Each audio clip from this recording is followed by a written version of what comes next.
नमस्कार किसान भाइयों और बहनों, मैं गरिमा भारती आप सभी का कृषि कनेक्शन के नए एपिसोड में स्वागत करती हूँ।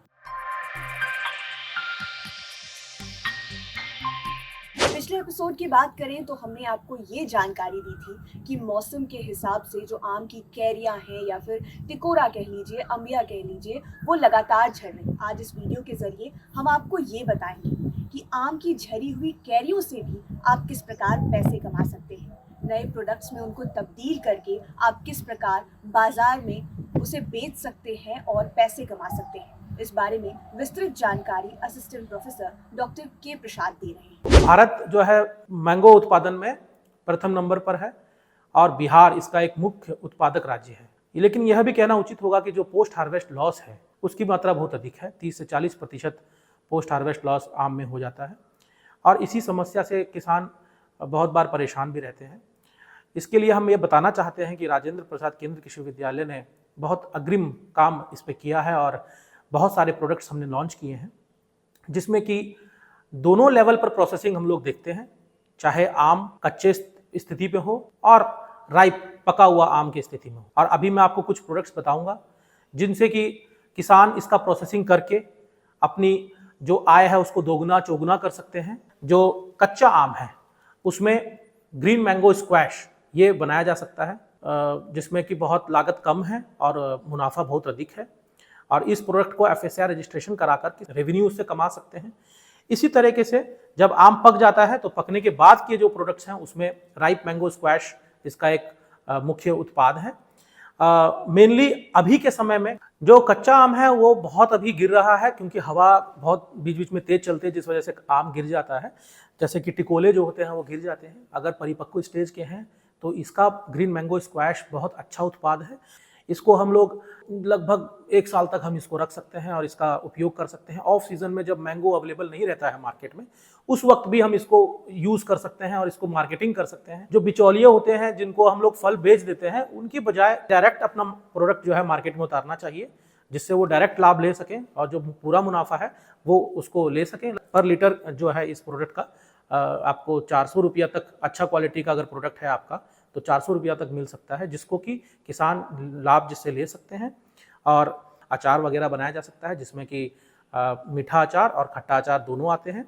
तो इस तरह से किसान अपनी जो क्षति हो रही है उसको सिर्फ उससे मुनाफा ही नहीं, जो उनका पके हुए आम या जो आम बेचने से जो मुनाफा हो रहा है उससे दुगना मुनाफा वो क्षति वाले आम से कमा सकते। इसके अंदर जो है आम, कच्चा आम, इसकी जरूरत पड़ती है, चीनी की जरूरत पड़ती है, सिट्रिक एसिड की जरूरत पड़ती है, फूड कलर्स जो कि FSI द्वारा प्रमाणित हैं उनको हमें यूज़ करना है और इसके बाद इसको बनाया जाता है। और इसका जो फाइनल TSS है और जो फाइनल स्पेसिफिकेशन है वो FPO भारत सरकार द्वारा ऑलरेडी निर्धारित किया गया है। उसके अंदर आपका लगभग 45 डिग्री ब्रिक्स इसका जो है चीनी की मात्रा, जो TSS है उसकी मात्रा होनी चाहिए और इसके बाद जो सिट्रिक एसिड है उसका लेवल 0.3% तक होना चाहिए।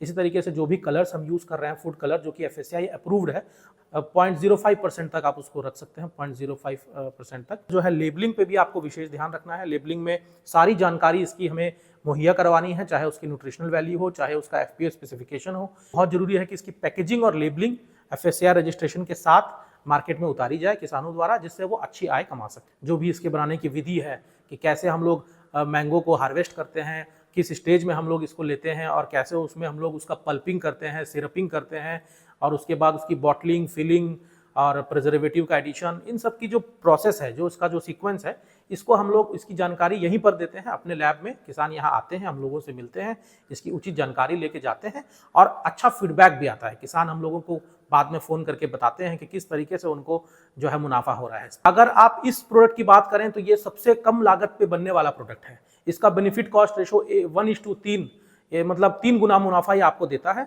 ये एक बहुत ही सिंपल प्रक्रिया है जिसके अंदर आपको चीनी का घोल अलग बनाना है, आपको मैंगोज हार्वेस्ट करने हैं, उनकी मात्रा, उनका TSS रिफ्रैक्टोमीटर से आपको उसको जांचना है। जांचने के बाद उसका कैलकुलेशन होता है जो कि यहाँ हम लोग बताते हैं किसानों को। उन सब की कैलकुलेशन को एक उचित माध्यम में, एक उचित मात्रा में आपस में मिलाकर और इस प्रोडक्ट को फाइनल तैयार करके पैकेजिंग की जाती है। किसान हमारे पास आते हैं और किसान इसकी जानकारी भी हम लोगों से रेगुलर लेते रहते हैं। तो कौन कहता है कि दुनिया में किसी समस्या का समाधान नहीं हो सकता। आपने जाना कि किस प्रकार आम की झरी हुई कैरियों से, अम्बियों से भी आप नए प्रोडक्ट्स तैयार कर सकते हैं, बाजार में उनको बेचकर मुनाफा भी कमा सकते हैं। अब वक्त है कि हम आपको आने वाले सप्ताह के मौसम की जानकारी दें, साथ ही साथ हम आपको वो सुझाव भी बताएं जो हमारे विशेषज्ञों ने आप तक पहुंचाए। तो किसान भाइयों, 11 मई से लेकर 16 मई 2024 तक के मौसम के पूर्वानुमान कुछ इस प्रकार। पूर्वानुमानित अवधि के अगले 24 घंटों तक मैदानी इलाकों के कई हिस्सों में हल्की बारिश की संभावना जताई जा रही है। बात अगर तराई क्षेत्र की करें तो ये संभावना आने वाले 48 घंटे तक बनी रहेगी। इस अवधि में अधिकतम तापमान 31 से 33 डिग्री सेल्सियस तक रहेगा एवं न्यूनतम तापमान की बात करें तो 21 से 23 डिग्री सेल्सियस तक रहने के आसार जताए गए हैं।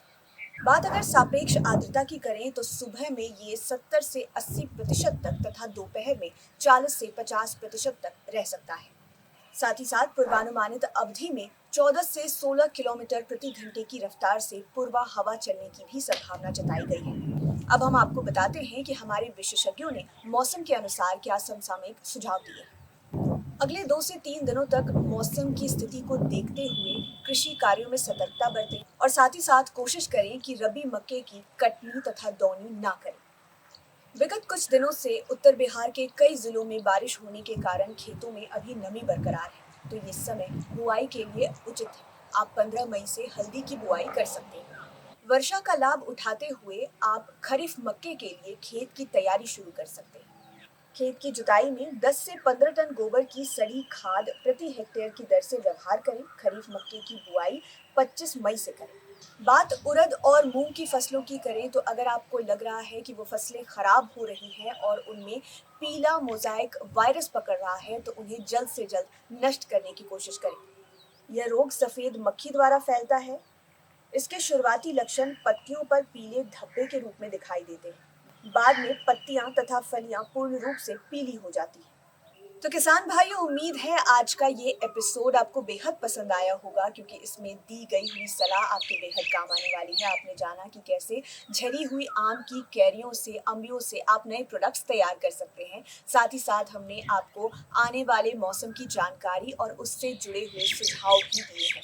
अगर आप ये वीडियो सोशल मीडिया के माध्यम से देख रहे हैं तो हमारे वीडियो को लाइक करें और पेज को अधिक से अधिक शेयर करने की कोशिश करें। ये वीडियो यूट्यूब पर देख रहे हैं तो हमारे चैनल को सब्सक्राइब करें। आपके कोई भी सवाल या फिर सुझाव आप कमेंट बॉक्स में हमें लिख सकते हैं। हम पूरी कोशिश करेंगे कि आपके सवालों पर हम चर्चा जरूर करें। धन्यवाद।